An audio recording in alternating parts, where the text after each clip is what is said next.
Hi everyone, welcome to this week's video. My name is Tara and today I'm going to be talking to you about 8 ways that you can sneak exercise into your everyday life. So a lot of people have a really hard time fitting exercise into their life. Either you're a busy parent, you have a lot of stuff on your plate at work. It's really hard to find the time to exercise unless you are super motivated and really make a hard effort to put the time in. Also, if you are like me and you struggle with mental illnesses, it can be really hard, A, to find the energy and motivation, and B, to just get up in general. So these are things that you can do to try and sneak exercise into your everyday life. They definitely will not replace a good exercise routine, but for days where it just can't happen, weeks that it just can't happen, give these a try. At least care about yourself and try and get some exercise in. Tip number 1, I call microwave waiting time. So when you put something in the microwave, what do you do during that time? If it's a few minutes, you might walk away and keep watching TV. If it's 30 seconds, you might just stand there and watch the clock tick down. This is a good time to either try and do fast cleaning in the kitchen. That's another thing I do. But it's also a time that you could do a small impromptu workout, because you're just waiting for the food anyway. You got nothing else better to do. I started doing this when I was pregnant. I was having for lunch a lot of these like microwave healthy bowl things. They were easy to make and I had no energy, but I knew I needed to start walking more. And I tried to walk as much as possible, but it was so hot at the end of my pregnancy. Ugh, don't be pregnant when it's hot out. That's my tip for you. But so I started doing this thing where I would put food in the microwave and then I would do laps in my house. So I would go for a little walk around through my kitchen, dining room, living room, and then back in. Just do laps. Other things you could do during your waiting time is see how many jumping jacks you can do before the time ticks on, do squats. If you want to get down on the floor, you can do push-ups, sit-ups, all that kind of stuff. So that's something that you can do in a teeny tiny amount of time that you would just be spent waiting for your food anyway. The next one is a very similar idea. When you're brushing your teeth, you can turn that into a mini workout as well. I'm not suggesting jumping jacks or anything that is a lot of movement because you don't want to choke on your toothbrush or on toothpaste or anything like that. So you can do something as simple as walk around. I usually do this. I'll just walk out into the bedroom and kind of just walk aimlessly around my bedroom while I'm brushing my teeth.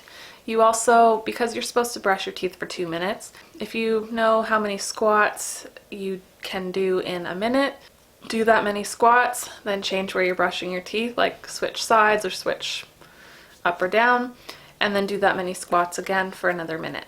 Other things you could do are calf raises or lunges against the tub as well. Brushing your teeth has a lot more limitations, but it's still a time that you can do some walking, and also ensure that you are brushing your teeth for as long as you should. Because if you just stand in front of the mirror in front of the sink, you're probably not going to brush your teeth for as long because you're going to get bored. Also, floss your teeth. Just saying. So this is one for people who have a car. The next tip will be for people who take public transit. So I'm not forgetting about both, but the first tip is to park further away. So when you go out shopping, if you go somewhere with a big parking lot, instead of looking around for the perfect spot that's nice and close, park far away. Park at the back of the parking lot. This will cause you to have to walk further to the front of the store and walk further to get to your car when you're done. It's really not much, but it is a little extra walking, and if you do this all the time, it will add up. Also, if your car's further away, it's a lot less likely to get a little parking lot ding, just saying, because not as many cars will be parked around you unless it's holiday time. But my next tip for those who take public transit is to get off the bus 1 or 2 stops early. So similar idea, you're forcing yourself to walk just a little bit more. I wouldn't do this if it's one of those weird anomalies where the bus stops are super far from each other. In that case, maybe go 1 stop ahead and then walk back. Wherever, the amount of distance between your stop and the stop before or after is ideal for you. Same idea, you're causing yourself to walk more, and You're also getting yourself off a stinky bus sooner. Especially right now with the pandemic, getting away from a cramped area of people is probably ideal.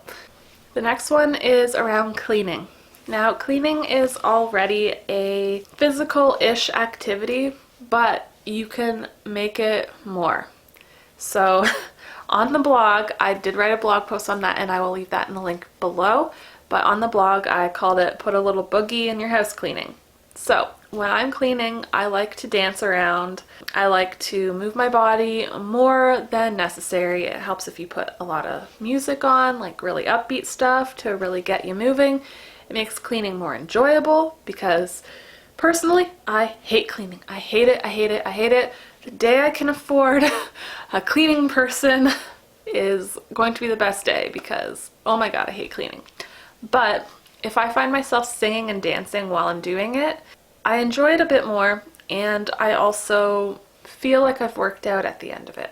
So whether you're sweeping and you're just dancing around, or you're wiping a counter, just move your body, do something to get yourself moving and having a good time with cleaning. If you are loading the dishwasher or unloading the dishwasher, instead of grabbing a bunch of plates at once, maybe bend for each individual plate. It'll take longer, but not too much longer, and you're going to get that extra workout with the extra bending. So just find ways to add it to your housework that you're already having to do. You're already having to spend the time on it. You might as well get a little something out of it. More so, like you're getting something out of it because your house will be clean, but you might as well get your body a little something out of it and give yourself a little bit of a workout too. So this one is for parents, and I actually talked about this in a video I just filmed about ways to fall asleep when you are having a lot of anxiety, and I'll put that up here somewhere. I talked about exercise and how important doing that during the day is for being able to get a good night's sleep. And within that point, I talked about exercising with my daughter. So if you have a child who is very on you all the time, my daughter does not like being left alone. She wants me to be with her all the time unless she's sleeping, which is why the only time I can film is when this is happening. So if your child really just wants to be with you all the time, do a workout with them. Use that playtime that you would already be doing to work out. And I did a Fitbit challenge a while back, and I did a video on that, and I'll leave that up here too. And I did a workout with her in that video, and I do this on a regular basis. It's like a cardio HIIT workout. Put on some music, follow a YouTube video, and the video will be in the blog post as well. And I use her in it. She is sort of like a dumbbell, so I do a lot of, I raise her up, and I'll probably put a clip of that in here too. So that is something I do with her. She enjoys it, and I get a workout. So I am using time that I would be spending just sitting on the floor building blocks with her. I use that to give myself a good workout. Obviously, if you're not a parent, this won't work. I don't recommend doing it with cats. Your dog maybe, but even then, But if you have a child and that is one of the things that is making it hard for you to work out, this is the loophole.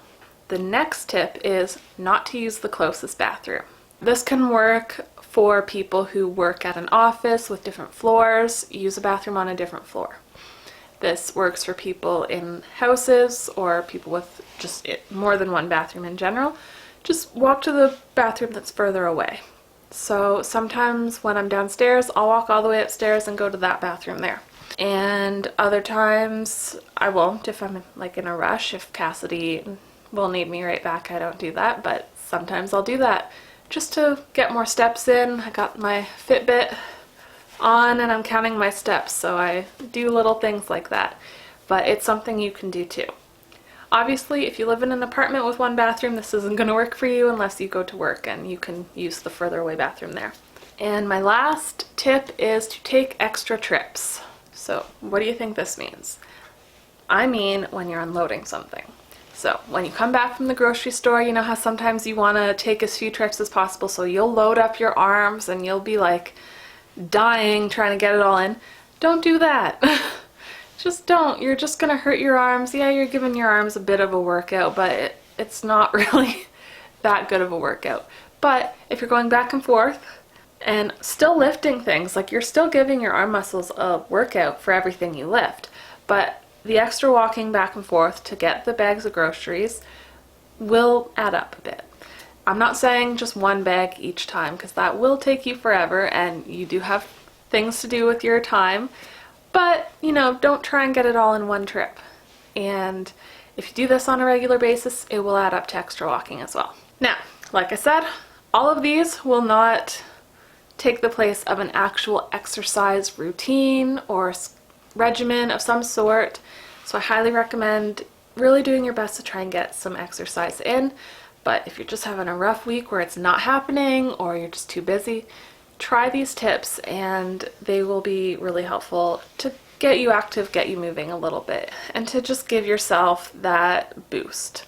But yeah, so that is all of my tips for today. I really hope you enjoyed them.